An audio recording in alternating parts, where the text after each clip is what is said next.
So what's really clicking for you guys defensively? For the last 4 games, you guys have been pretty good. Yeah, I think we're doing a better job swiping on drives, getting a lot of deflections, and I think that's leading to transition points. And I think if we box out and we do a better job with that, I think we can get into transition more. I thought we've done a good job, and we're still giving up a decent amount of offensive rebounds. So if we clean that up, I think we'll be a lot better. Was there a turning point from a defensive perspective, something that really kind of changed the way people viewed it? I mean, not really. I just think we all know what it takes to be good defensively, and we just got to stay consistent to our rules. And I think if we do that, then it should be the same every single night. After the Minnesota game, you said you were playing well, shots just weren't falling as a team. I think you could say the same tonight. To win 2 road games in the Big Ten where shots aren't falling, how valuable is that when you look at the grand scheme of trying to win a championship? Yeah, I mean, that's what you have to do, because not every single night shots will fall. So we got to find different ways to win. I thought we did a great job defensively. We were able to poke some balls out and go turn them into points on the other side. So I thought we did a good job. And I mean, we kept our composure when they went on that run and cut it to 5, and we were able to push it out. And from there, it's a good game. Your chemistry with Caleb in the pick and roll is a little different than Trey. Just can you describe when he's your big man and what kind of happens to the floor? Yeah, I mean, they have 2 different skill sets. So, I mean, with Trey, you can kind of throw him that bounce pass for him to make a play for himself or whoever else.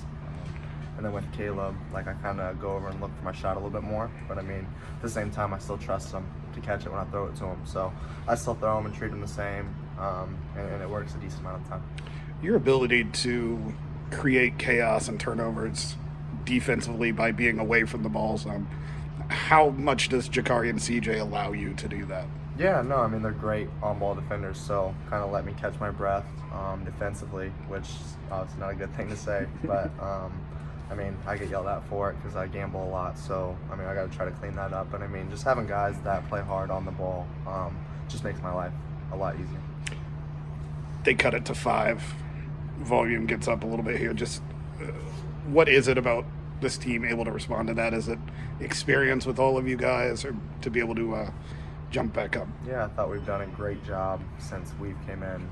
My freshman year, I felt like we've never got worried about runs or whatever. We've always kept our composure and just played basketball. I mean, it's part of the game, and it's going to happen, especially when they have great players and they're a great team. So, I mean, it's going to happen, and we just kept our composure and was able to fight through it. Caleb mentioned you guys have had a kind of renewed focus with the Big Ten play starting. Is that something that you credit the last 3 games to in the defensive attentiveness? Yeah, I think just understanding the importance of these games, and if we want to accomplish our goals and win the Big Ten for the 3rd time in a row, then that's what we have to do. You have Trey on the bench for probably 50-60% of this game in foul trouble, and you pull away. Does that say a lot about this team's depth? Where you've had a lot of guys start this year, you've had a lot of guys playing different roles, that everybody feels comfortable in any given situation? Yeah, for sure. I mean, that's why everybody's here. It's a college basketball team, and everybody's obviously here for a reason because they're good enough to play. And we all have trust in those people that come in. And whether Trey fouls or he doesn't, we're still going to have people that are ready to come in and play when the number is called. Trey looked pretty fresh there at the end. Was that just limited minutes, or? I mean, I think so. I think just with him, he kind of understood that we needed him right there, especially to push that run. So I think he was able to get that and one on the spin baseline. It kind of took off from there. Ace and Dylan, they'll be lottery picks next year. Is that something that enters your mind when he goes into a matchup like that? I mean, for sure. I mean, we know what we're going to get from them. I mean, they're 2 great players, very skillful. And we obviously understand, like, no matter who they are, though, like, we're still going to compete. Like, it doesn't matter what their name is or what their top 5, whatever. It doesn't matter. Like, we're still going to compete and fight to win because that's what we do. And, I mean, like I said, I mean, they're great players, and we got to understand, like, we got to guard them.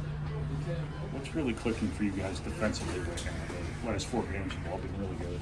Yeah, I think it's just, a combination of us realizing that, we definitely, we weren't a great defensive team, and, we weren't living up to the way we knew we could guard. And so I think we've really dialed in, especially on the defensive end with our scouts, the last 3-4 games ever since winter break, I'd say. Especially with the Big Ten season coming up, knowing that, we got to take it to a higher level. So I think we've just, put a much greater emphasis on it and had guys, more locked in at practice because, we always knew we were capable of doing it. We just weren't getting it done, and I think we've done a much better job of that. Was there a moment that hammered that lesson home? I wouldn't say one moment. Probably Paint yelling at us was a couple of times is definitely a greater emphasis, and we were like, all right, we really got to step it up. But if I would just say anything, I think it was just like I mentioned that with the Big Ten season starting, knowing that it's only going to get that much tougher, and so we got to step up our game. They cut the game to 5 there. It gets a little loud. Just being able to respond to that on the road. How much is that experience that you, Braden, Fletcher all have to be able to not get overwhelmed by the moment? Yeah, it's tough. I think our message was to just, whatever we do it together. No matter what the fans are on the outside or the other team, at the end of the day, we're still the same team that we are, and we can still score in the same ways that we know we always have, and so we just got to keep doing our job. And Payne does a great job of harping on that. He does a great job of continually telling us that and reminding us of that in those moments.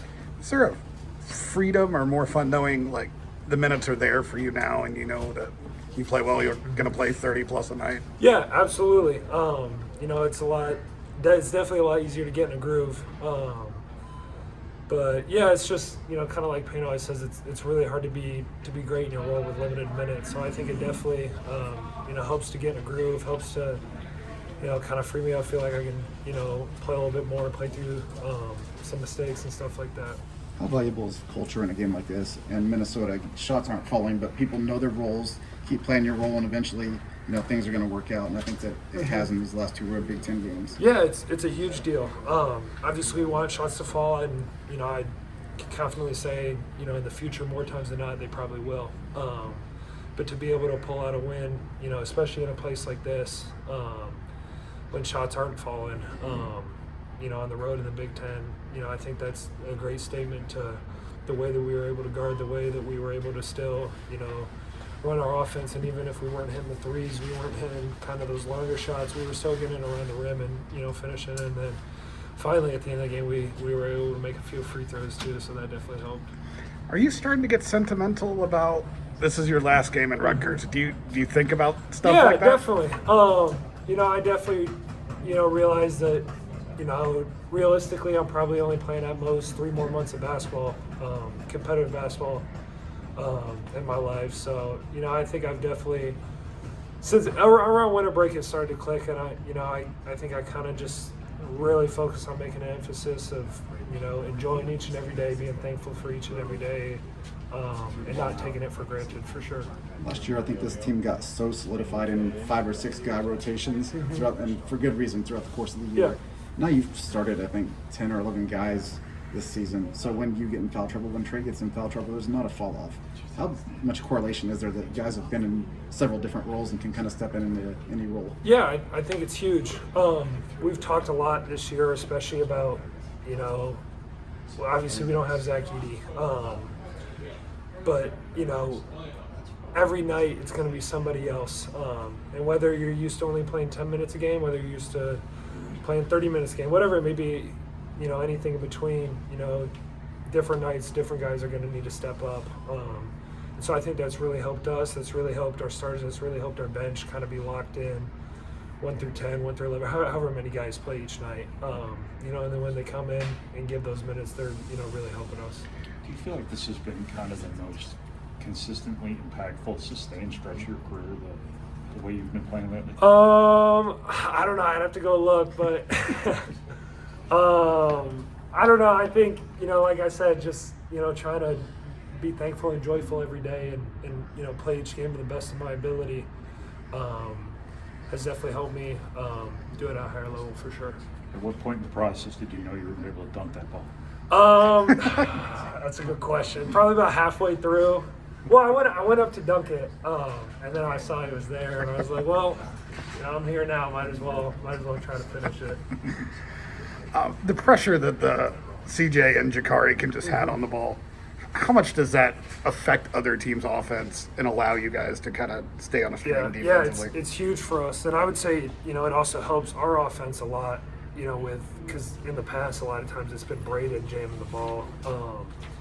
or Lance jamming the ball, I guess, last year. But, you know, it frees him up so much because obviously he does so much stuff for us offensively. He does so much stuff for us defensively as well. But, you know, it's really tough for anybody, you know, to have to go jam the ball each and every night and then go run the offense and, you know, us to rely on him to drop however many points and to do all these amazing things. So it's huge for us, and, you know, they've done a great job of it.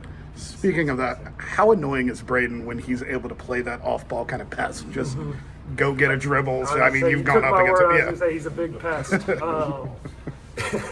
It's a pain in the butt to go against when you're on offense, but, you know, it's really nice to have it on your team.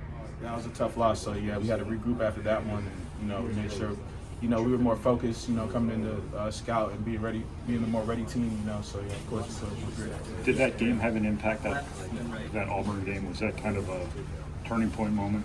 I think so. Really, when you look back at it, all the games were really turning points. You know, I really don't like losing, so that it like, you know, that those losses just meant something to me and everybody else. So, you know, every time we lost, we kind of had to just regroup, and I think we're doing a much better job since Auburn. So, yeah, continue to improve. Shooting threes has been frustrating for you because you're a better shooter than the percentage says, but to get that one to go down on a big moment, that had to feel pretty good, and it felt like that was kind of the lift this team needed, right? Yeah, of course, yeah. You know, just being ready to shoot, you know, I think I had just got in the game, you know, and they went into the zone. So, you know, just being able to make the right play. If I'm open, I'm shooting that shot. It doesn't matter how I'm shooting this season. You know, they keep telling me to emphasize to shoot the ball when you're open and, yeah, take those good shots. Was that their first zone possession? Do you remember? I think so. You know, they were kind of pressing a little bit, and then they went back. But I think that might have been their first, like, real zone possession. Were you kind of looking forward to this one, seeing Ace Bailey again? Yeah, it was cool to match up with him again. You know, but it's just like any other game. You know, just play hard. You know, stick to our rules. You know, play hard within our rules, and you know, if we play harder than them, then we're gonna easily get the win. Defensively, what has clicked for you guys the last couple games? Seems like you guys have really ramped up. You know, just being prepared. You know, we beat Minnesota and then got ready for Northwestern. As soon as we beat Northwestern, we got ready for Rutgers, you know. So just, you know, turning the page each game, making sure that we're ready in the scout and making sure that we play harder than the other team and just be the more ready team, more physical team. You know, it's good that we got this one without making a ton of shots tonight. You said earlier this year that, you know, you're not a scorer, you're a winner, and you want to play for a winning program, all that stuff. How much being in a program where they harp on when shots aren't falling, there's other things you can do to affect the game, and I think tonight was really it.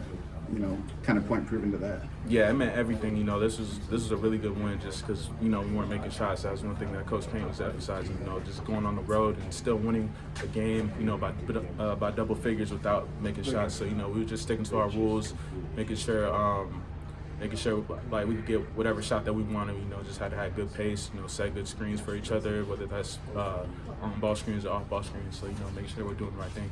You're about halfway through the season now. Just where are you now compared to, you know, the freshman you were stepping into the season? I think I've improved a lot. You know, I've learned so much. You know, I learn new things every single day, every single week, and I'm starting to apply it more to the court. You know, so I think I've just improved tremendously. What has Caleb Furst's addition to the starting lineup just done for you guys, this rotation-wise? He plays. He's hard-nosed. He plays tough. You know, he gets rebounds. He does everything that we need, and probably has a really good plus-minus. So it's just really good playing on the court with him. You know, we make lots of runs with him, so it's pretty good playing with him.